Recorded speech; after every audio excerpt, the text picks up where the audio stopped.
I'm rolling. First and last names, and spell it out for me, please. My name is Louise Shafritz, Luiseshafritz.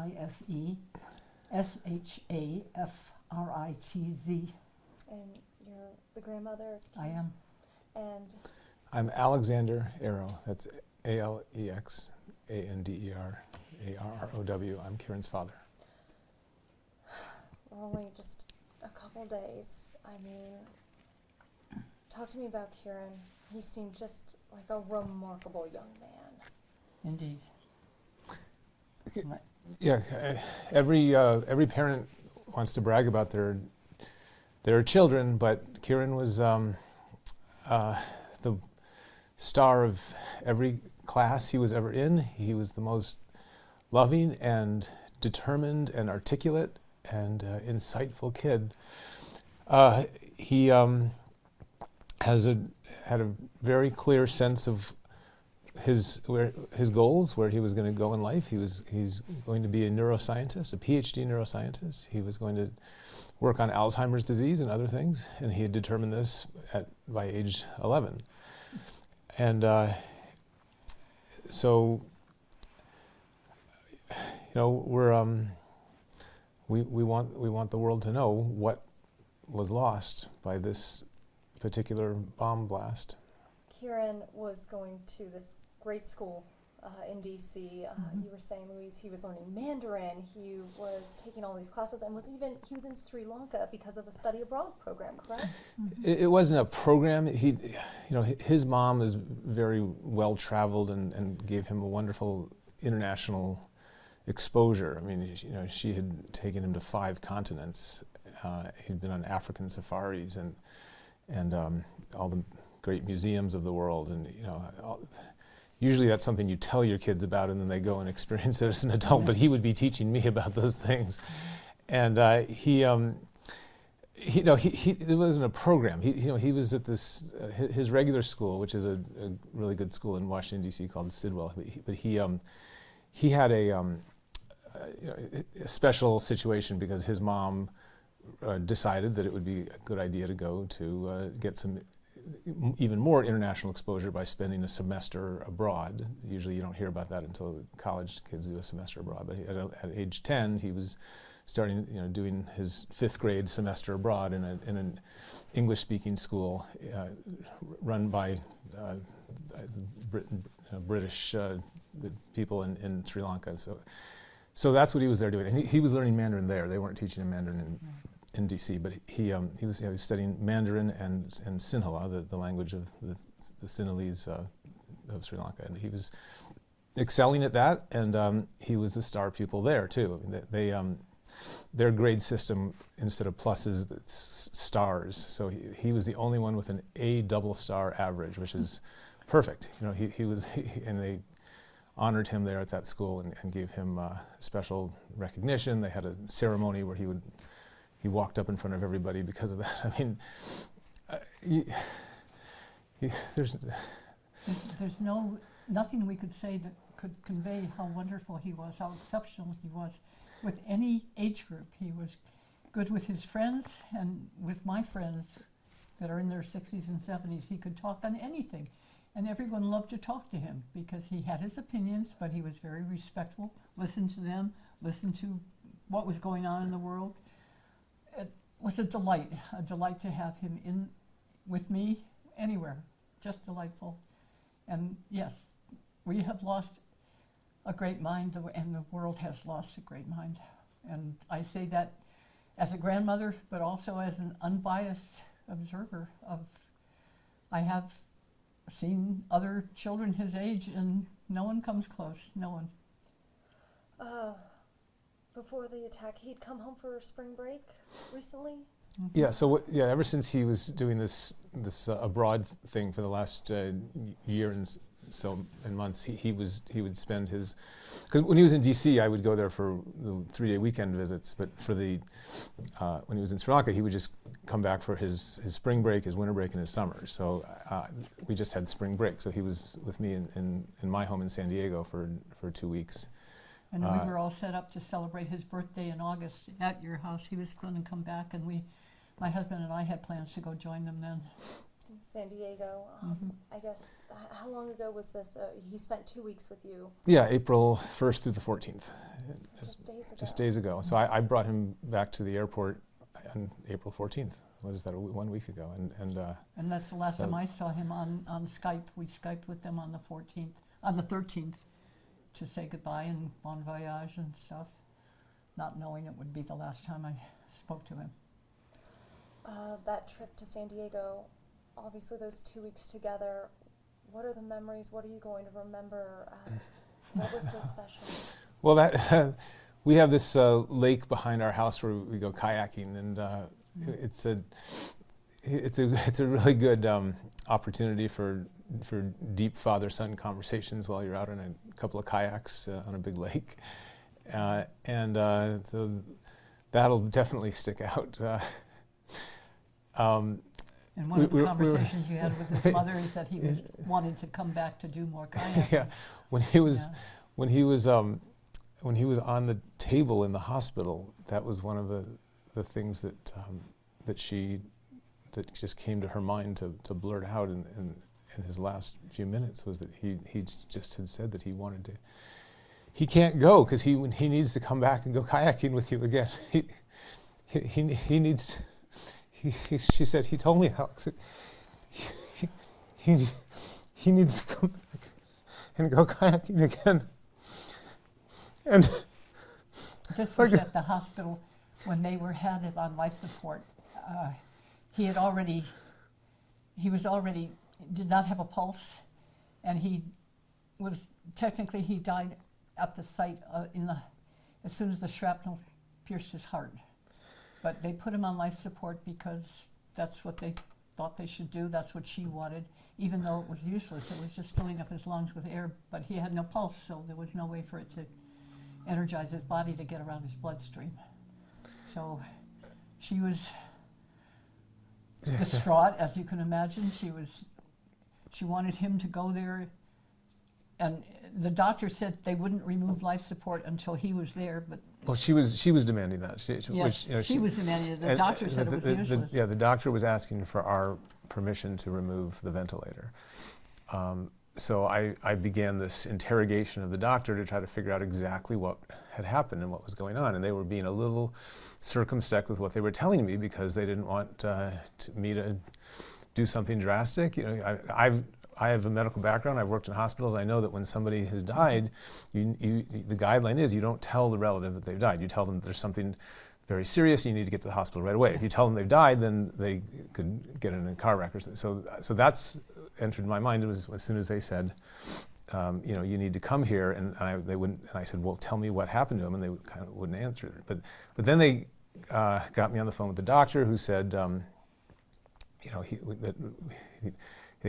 first thing he said was that they tried for an hour and a half to revive him with cardiac massage, and doctors don't say how long they worked on something when it succeeds. They only say that when they're preparing you for saying that we tried our hardest. And so that was just one of those moments where you just can't square reality with what you're hearing. The fact that he has a medical background makes it that he knows more than than anyone else would. He reads things into things, and that was obvious. That didn't take a lot of I don't think. But he had. Okay, if you have no pulse, it doesn't do any good to ventilate because you're just blowing air into the lungs, but there's no circulation. So they were asking us for permission to take off his ventilator, but there was no point of having the ventilator on in the first place. In fact, I think they probably only put the ventilator on because she demanded it, and they were giving him special care, and he was 11, and everybody was caring. It was prioritizing him. He was in the wrong seat at the wrong time because his mother and grandmother were not. They survived with minor injuries, and had he been 5 feet this way or 2 feet that way, it would not have happened. His grandmother and his mother, were they down in the restaurant? The three of them were eating breakfast together, and at the hotel. They had I don't know the extent, but some what they called minor shrapnel injuries. But Kieran had a piece of shrapnel that hit him in the chest and penetrated his heart, and that's the reason my son bled out in the restaurant. He didn't die in the hospital. He died in the restaurant because the blood got into the mediastinum, the area around the heart that then constricts the heart's ability to beat because it's blood on the outside instead of the inside. So he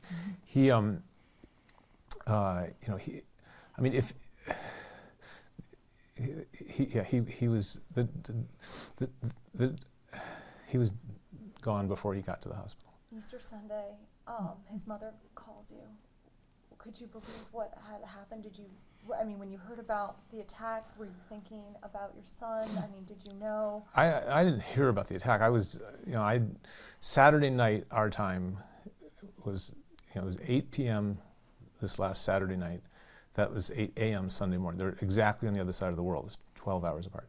Easy to remember what time it is. So he didn't pick up the phone. I was just calling him randomly at 8 a.m. his time because I knew he would be up then. So he didn't pick up. He texted me, can't pick up now, or can't talk now, because I later found out he was in the elevator when I was calling him. He was on his way down to the breakfast buffet at the Cinnamon Grand Hotel. Can't talk now. That was my last interaction with him. And so I texted him just a random thing about a game that we had been talking about.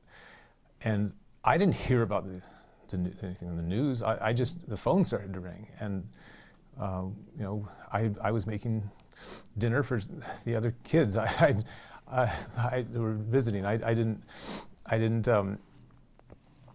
pick up the phone because I don't do that when I'm making dinner for somebody else. I just didn't think anything of it, and it rang a few times, but then I got a knock on the door, and it was my neighbor, and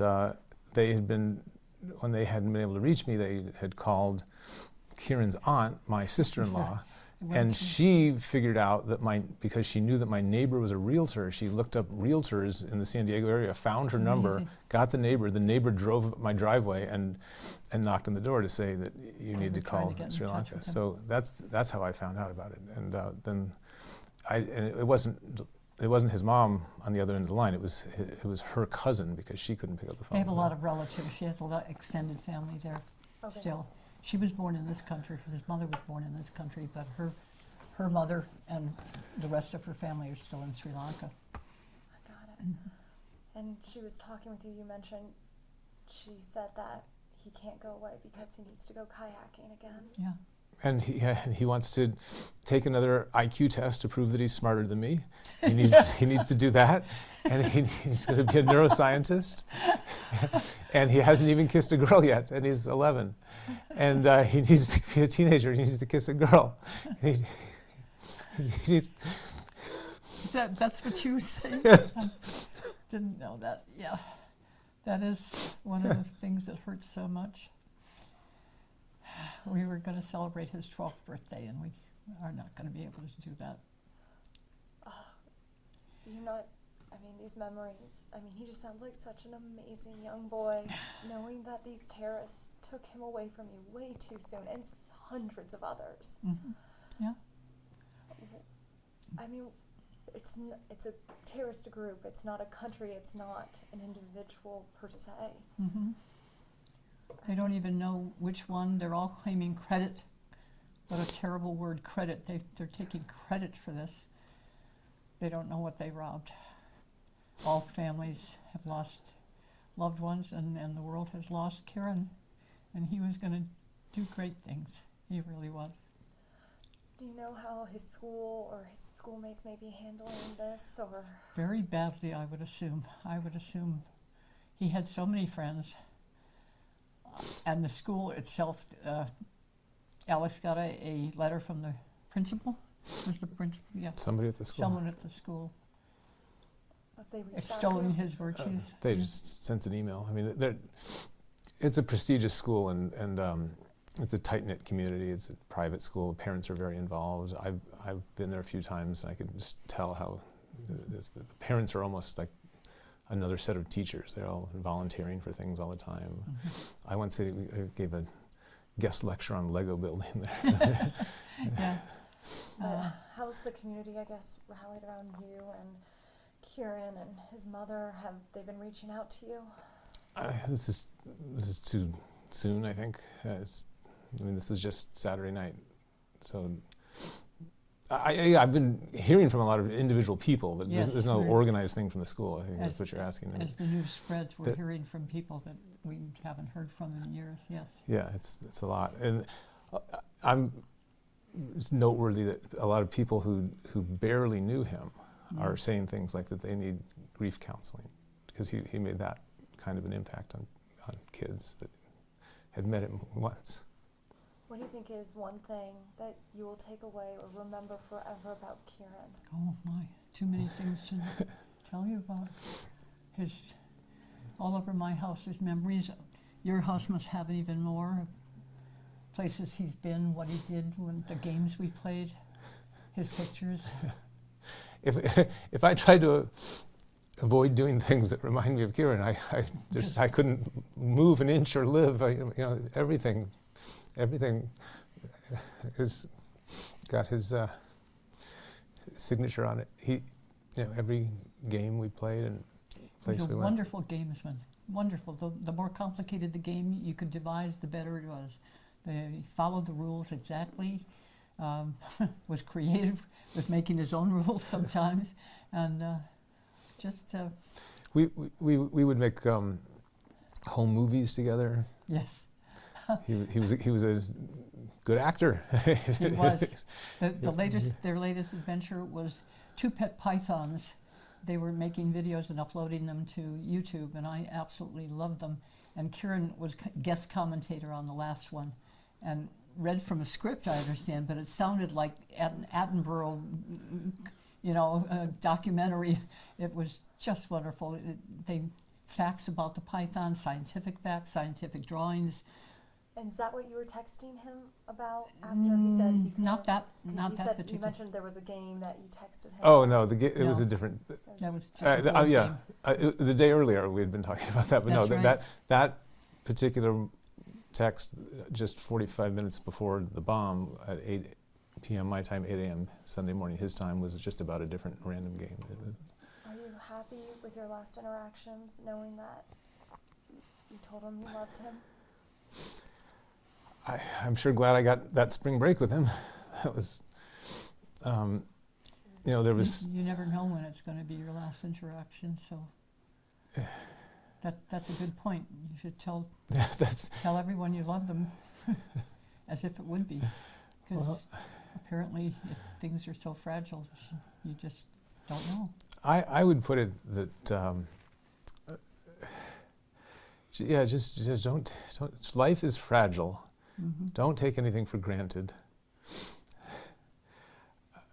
People say, say I love you a lot. That's nice, but that's not really what I'm talking about.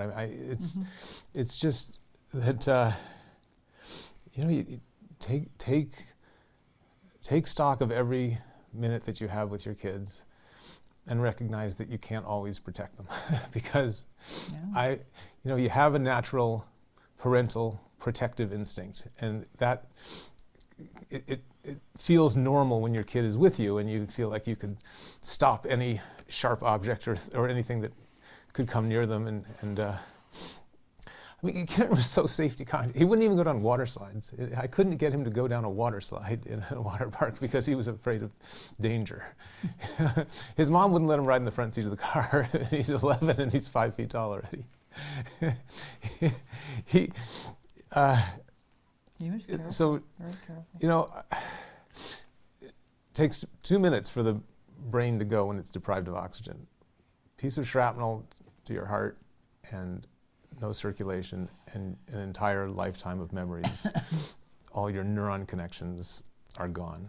Nothing you can do to revive you in the hospital after that. Life is fragile. Recognize that and love every minute that you have with people you care about. And maybe don't let them go to the other side of the world. Yeah. Well, No, scratch that.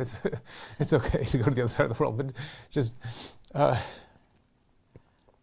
it's contrary to the normal protective parental instinct to not be able to reach out and protect your kid when he's far away, and you can't hear or see the thing that is hurting him. You just hear about it on a phone call. and even when you're right there, this kind of thing was so unexpected. Even if you're sitting next to him, he couldn't have done it.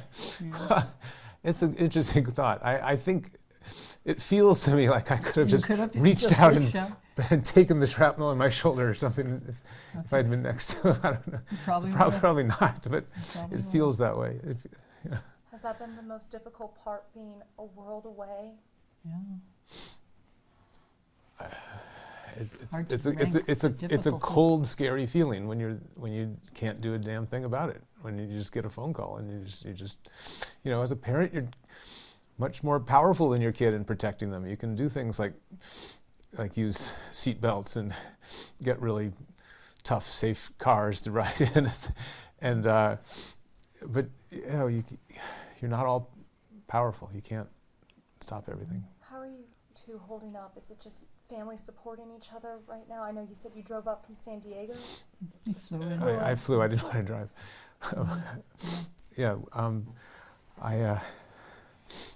I needed to be with my parents, his grandparents.